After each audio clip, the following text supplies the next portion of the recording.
Yanga bandeko mbote bana membre les Congolais debout, les Congolais conscients.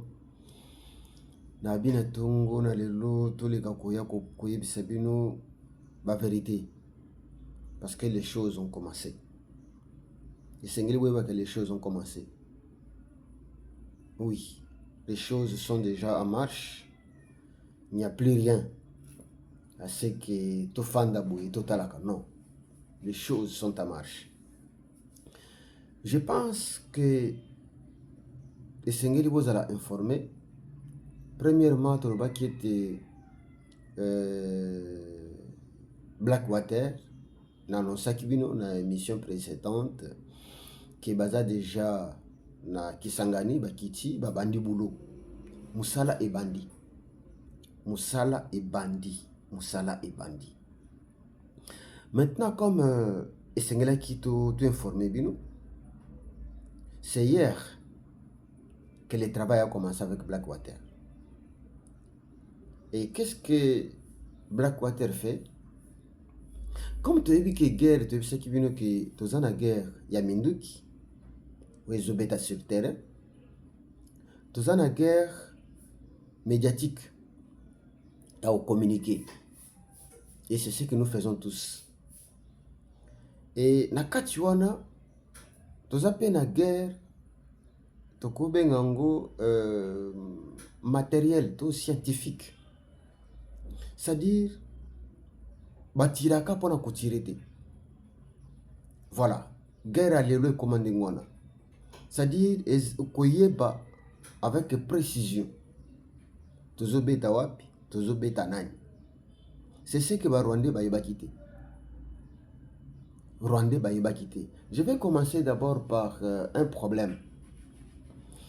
Oui, il y a entre Olivier Ndangirere, ce qui est Ndangirere, ministre des Affaires étrangères, il y a Rwanda. Mais ceux qui paniquent, ils pas na bango. Oui, puis moi, ceux qui a ibi, à Komaka, même ceux qui veulent dire que non, boye, à tout ni. Donc, à quoi mal à l'aise? Mouyibi nyos par toi Zalaka. Aïeba que non, on peut facilement me découvrir. À quoi un peu mal à l'aise. Ndekona biso Jacquemain Chabani, akenda ki na yinongo. Na cadre toujours ya bande kuna biso ba mobondo oyo toyebi. Et na kati kuna akenda ki ko inauguré pe ko solola. Na bandeko kolobete, nous sommes attaqués par les Rwandais. Biso moko ba Congolais to ko bomanate. Photos za na bomoko. Et na kati wana azaki na lac Mai-Ndombe. Lac Mai-Ndombe za oyo yebani par ba Congolais ebele. Lac Mai-Ndombe za na Kikongo. Elakisi mai ya mwindu. Na Lingala mai ya mwindu. Na Kikongo Mai-Ndombe. Kasi na anglais babengi yango Blackwater, donc mai ya mwindu. Alors ba Rwandais tango bayoki kaka Jacquemain Chabani a prononcé moya Blackwater qui signifie Mai-Ndombe. Il y a école oya bandaki ko inaugurer na Inongo. Et pas na bango panique ekoti. Comment expliquer un ministre de l'Intérieur qui parle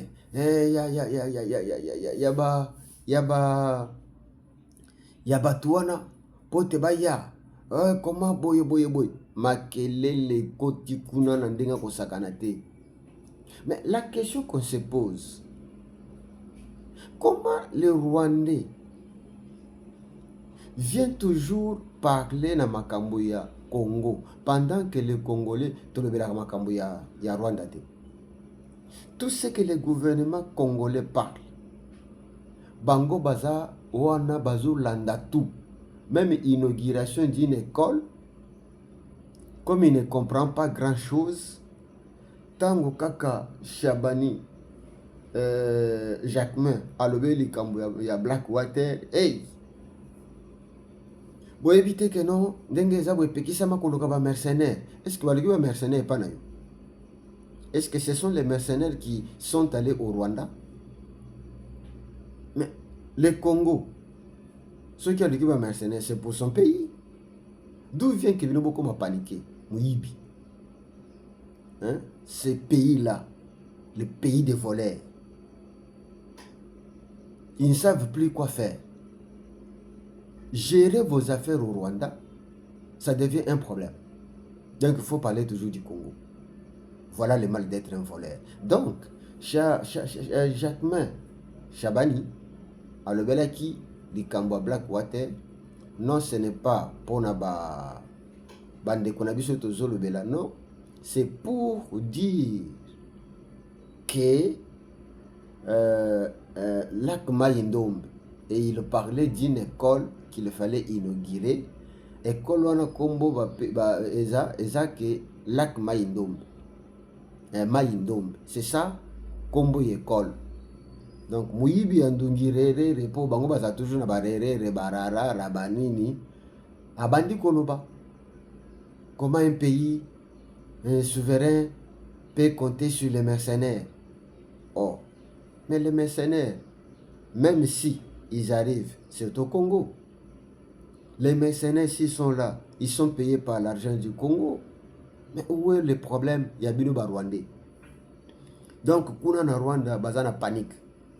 Mais panique na bango, il faut pas y avoir. Et je vais vous annoncer que lobby déjà, ba frappe chirurgicale et ba FARDC et Kitaki. Pourquoi? Parce que les drones qu'on utilise maintenant, ils ont des drones de précision. Ba drone, il y a eu des frappes hier. Les deux, il y a eu des frappes. Première frappe est Betami na Boutou. Je vous annonce maintenant des choses. Première frappe est Betami na Boutou. Frappe on est Betami na Boutou et visa qui va dépôt. Il y a M23 AFC. Donc, va rendre Ango Penda en cendre. Ba drone wane mataki na Boutou et frapper et détruire armement ba dépôt ya ba munitions na bango na ndenga osakana te. Wane zaki frappe à liboso kolela na bango wana ya ba M23. Je crois ba uti kopé sa communiquer moko na soir ya lobby communiquer que non ndenge za boye FARDC azo linga dialogue te boye boye. Mais d'abord le dialogue en question. Mais je crois que c'est une lettre morte. C'est une lettre morte. Ce que vous revendiquez et ce que la RDC, propriétaire de l'espace, ils ont tambour ensemble été. Et je peux vous dire que non, on doit enterrer. Même bilo qu'on est à Douawana. C'est déjà enterré. Parce que l'application Yamakamboyo savait que les Rwandais c'était les premiers. Les premiers, ça n'a pas été. À l'aider, Makamboy Bandi. Ah mais oui. Plus, tant on est à Kolalaka, tant on est à Kobanda Kofandaka, Kolelaka, Korek, non, ils ont sauté. On s'est déjà bien préparé. Et bah Rwandais, bah bien. Panique, nous sommes bazana, on a baillé bien. Ceux qui n'avaient pas vu qu'il y a eu une réunion d'urgence, il y a sécurité dans Rwanda. Et oui, Makambongo et c'est bandi. Somme et c'est côté Libango. Donc, frappe et ça m'a qui va dépôt on est aquí na ezaki na Lubero na Ruchuru. Ruchuru Lubero. C'est là où il y avait des dépôts, mais dans la maille les mabé ya bato. Bazo qui ne kocha ba dépôt bisika bato bazali pour que lorsque il y a des frappes bango sikoyo balo bakano tu vois le FARDC vient de bombarder, il y a eu autant de morts et boyo boyo bogo yo kango Bokoyo Kango. Et nous encourageons le gouvernement de ne pas reculer. C'est l'heure de faire tout ce qu'il faut pour libérer notre pays. Donc, il y a bien que première frappe, Ezaki Nabutu, ça a détruit les dépôts d'armes. Il y a M23. Ça a vraiment détruit à Rutshuru et à Lubero.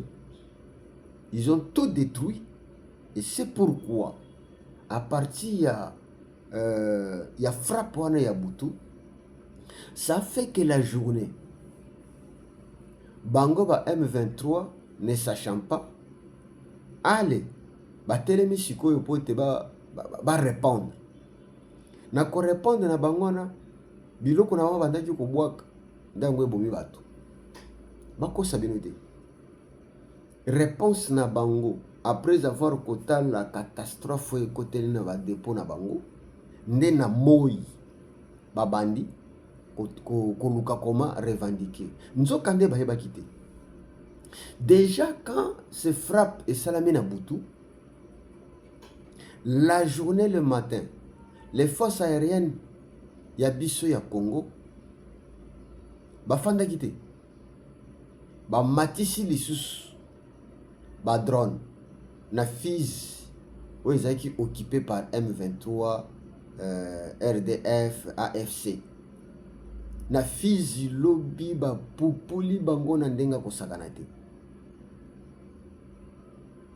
Pendant que bazo pupula bango likolo, les infanteries à RDC, de FARDC, na wazalendo, kobosana te ke bazaki pe na FNDP ya Burundi. Oui, armée ya Burundi pe, bazana kati, parce que ça ce sont nos frères. Ils ont mené les opérations terrestres. Voilà. Maintenant, guerre est comme si quoi. Les assutés que nous avons frappé binoka likolo te. Lorsqu'on frappe likolo, ba armée de terre nassé, bazo kita, bazo avancer, bazo récupérer 1 mètre, 2 mètres, 10 mètres. Liboso ezaki ba avion mati et keye beti papa. Ezongi batikali. Mais sikoyo eza bongo te. Ezaki likolo bazo beta. Nassé biso tozo avancer. Bana mboka. Bolekana ko s'abonner na Bianco News 07. Abonnez-vous na Bianco News 07 parce que yango ndeko yesala biso force tant tozomona ndenge bozali ko adhérer, ndenge bozali ko s'abonner, ndenge bozali ko partager, ndenge bozali ko liker. Oh, ça nous fait du bien. Et je compte sur vous. Ton pays a démarré des choses. Pays nayo a démarré des choses. Maintenant, les choses doivent aller nandenge mususu. Parce qu'on a trop entendu. Et beaucoup de gens disaient que non, pourquoi le président de la République, pourquoi le gouvernement du Congo ne réagit pas à tout comme ça. Non. La guerre est bundamaka na désordre. C'est l'organisation. On s'organise d'abord. On s'alimente, on cherche des armes parce que actuellement les choses ne sont plus ndenge boyeba kiwanate. La guerre est au bundama, c'est tous les plans. Guerre médiatique, politique, il y a armes, scientifiques, tout consort, nyonso wana. Maintenant, boyokaki ke non ba Rwandais bayaki ko installer les systèmes anti-missiles aériens. Papa, ezaki na distraction. Oyebi ke bato wana ba vivaka na lokuta makasi. Ba publier par-ci par-là, oyebi M23, RDF, Rwanda, ce sont des menteurs, des escrocs. Bayaki na bango kokunda kama bende moko boye. Pona nini? C'était pour nous bangisa. RDC a matisate. C'était pour nous bangisa pour te avion et matate. Mais si quoi babilo Congo, nous avons candé Blackwater, ayeli biso science wana, ayeli biso science wana, c'est-à-dire quoi? Blackwater, voici son rôle. Bazawana, quelque part, où batindi déjà babiloko na bango ezali ko étudier terrain à partir likolo, à partir satellite. Bakoki déjà koyeba keno eloko songolo eza place boy. Arme songolo eza place boy. Missile songolo eza place boy. Na yebisaki bino keno bato wana baza bato amasikite. Eza kamwa petit Rwanda ete mutakoya ko marcher to ko sakana. Non. Et je peux vous dire, savez-vous que Blackwater ne peut pas échouer au Congo? Parce que si ils échouent au Congo, ils ont crédibilité na bango kita. C'est ce que les Rwandais ne savent pas. Kagame azoyebate. Blackwater ne peut que faire du succès partout où yazali koleka. Parce que ceux qui placent yazali koleka, asali succès te, ezali pe échec na bango. Ezali témoignage na bango, mutu kozala bafoué. Parce que na bisaki bino que no Blackwater bango nde bakendaka Irak. Na bisaki bino que no Blackwater basala rage na Afghanistan. OK? Donc, ils sont tentés d'écrire leur histoire encore au Congo. Hein? Ceux qui vont bazo kansa que non, c'est de la blague. Non, ce n'est pas de la blague. C'est l'histoire qui doit être écrite. L'histoire doit être écrite ici au Congo. Que lorsqu'il y a eu la guerre au Congo qui a fait au moins 30 ans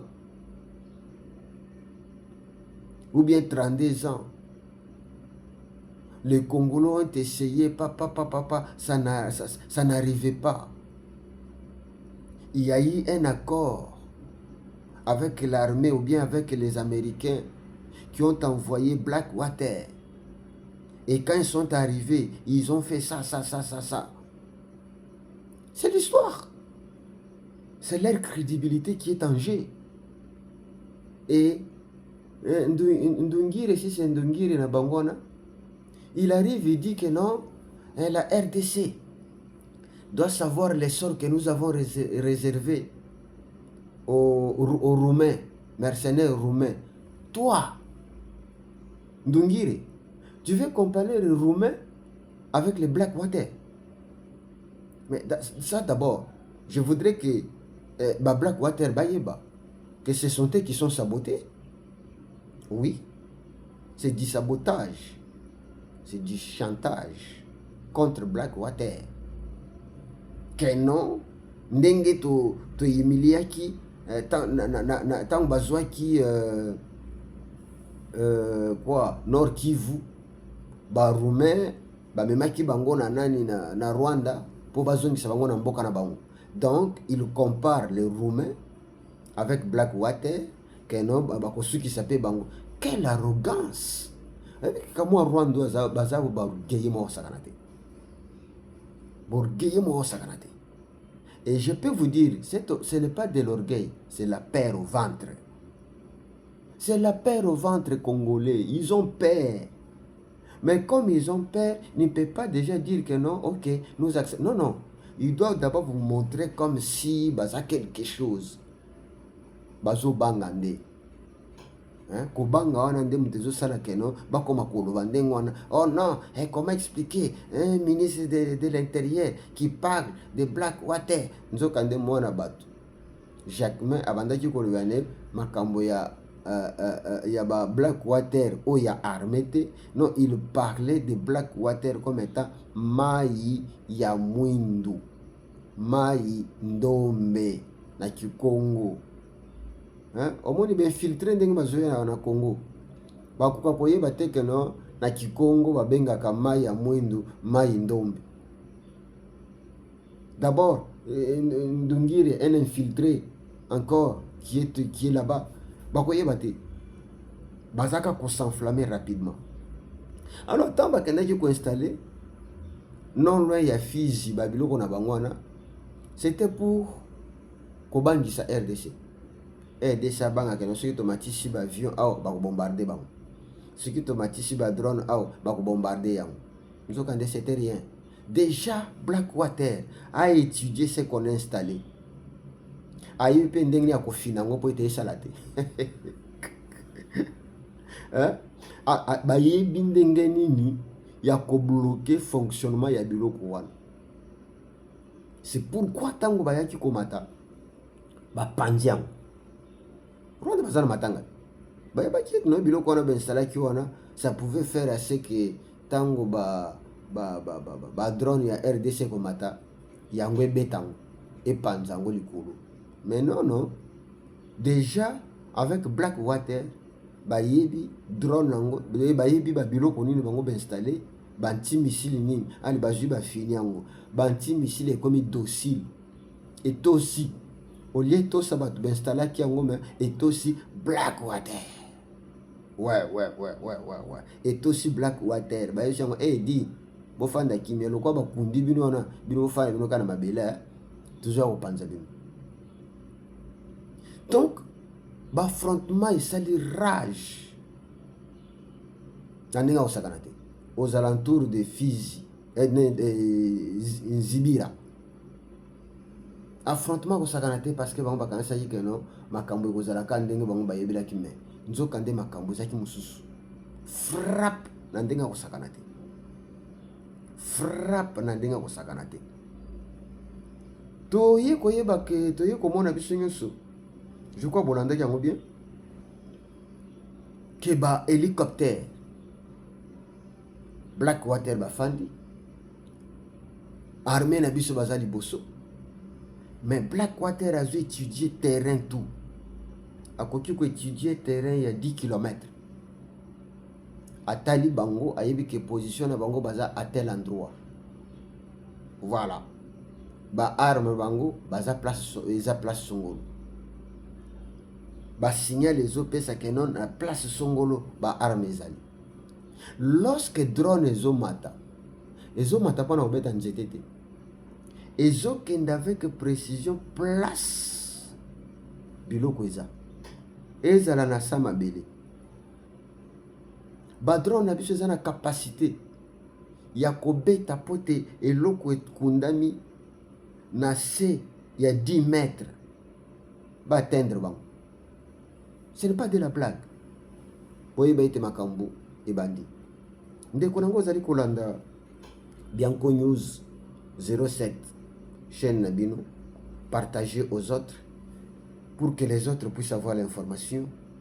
Nous sommes là pour vous dire la vérité, nous sommes là pour vous éclairer, nous sommes là pour vous montrer ce que l'ennemi est en train de subir, est en train de yakomona. Et là, comme il balait, na quoi ça vient de lobby. Il y a eu au moins 27 remorques. Remorques, je dis bien sûr. 27.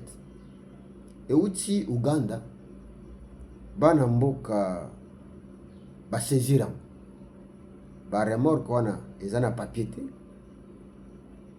Talakaka, ba remorque, 27 mobimba. Et aussi, Ouganda, ils ont payer qui mitwanga. Avec des armes. Avec des armes. Bazo kende nzo kande. Ba remorque wana ezo kende ko déposer des armes pour ba M23. Voilà, gouvernement congolais bino batu bochaka toujours motema ono tozo sala ensemble avec l'Ouganda. Non, ce sont nos ennemis. Les Ougandais, ce sont nos ennemis. Baza batumoko. Connaissant que boye au lieu que ba arme côté na Rwanda, ba komi okotsa ngwa parti ya Uganda. Ba remorque ba wazalendo ba stopango. Ba stopango. Comment ba remorque kokota na kati ya pays sans papier? Ba futi et loko moko te. et place ezokende bazo annoncer kana monoko tango baye kotala boye c'est plein des armes. Allez-y comprendre remorque moko akomema combien d'armes. Maintenant ceux qui des remorques 3 remorques 5 jusqu'à 27 batie mulungu bazouta wapi Uganda bazokota po baya kotika ngo na mitwaga pona ba rebelle.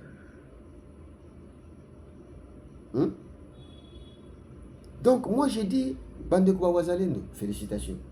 Et ce que je vous demande, prenez ces armes là, utilisez. Donc nenge na zone ba boye ba remorque kona eza moyen ba bouger zate ba chauffeur nyonso ba kangi bango pour ba memaki ba arme ba ya kopesa ba M23 mais tozana bango. C'est pourquoi Congolais comprendre que non makambo eza soma sécurité tozo kende na bango ba makambo ya ba otolobaki que non koyokana non lokola balingi te biso tozo kende kana désordre guerre nde sikoyo c'est la guerre qui a commencé. S'il faut payer je ne sais pas combien na ba Blackwater, nous acceptons. Nous acceptons encore ba minéraux na biso, mais nos minéraux jouent quel rôle? C'est pour nous protéger. Ah oui. Bino ba Congolais bozo ba kana ba minéraux na biso di yo minéraux ni no so bimisa. Yebi sangana no pa na yo na minéraux ni no so bimisa. Oyebi ata place ba teka. Oyebi ata ni ba transformer ka. Oyebi ata ni ba sela ka. Mais si ces minéraux peuvent sauver nos vies, bande kuna biso na est asomba kwanga na asomba mbala na asomba musonine ya ngombe na kimia. Donc yo lingi totika ba Rwandais be exploiter minéraux en tuant les Congolais que ba Blackwater be exploiter minéraux mais dans la paix. Nini yo choisi papa tout ça quand même na moi boigna. Donc les choses ont commencé. Likez, partagez cette émission. Bianco News, abonnez-vous pour être informé à chaque moment de l'actualité de la RDC. Merci. Que Dieu vous bénisse. Yes. Blackwater.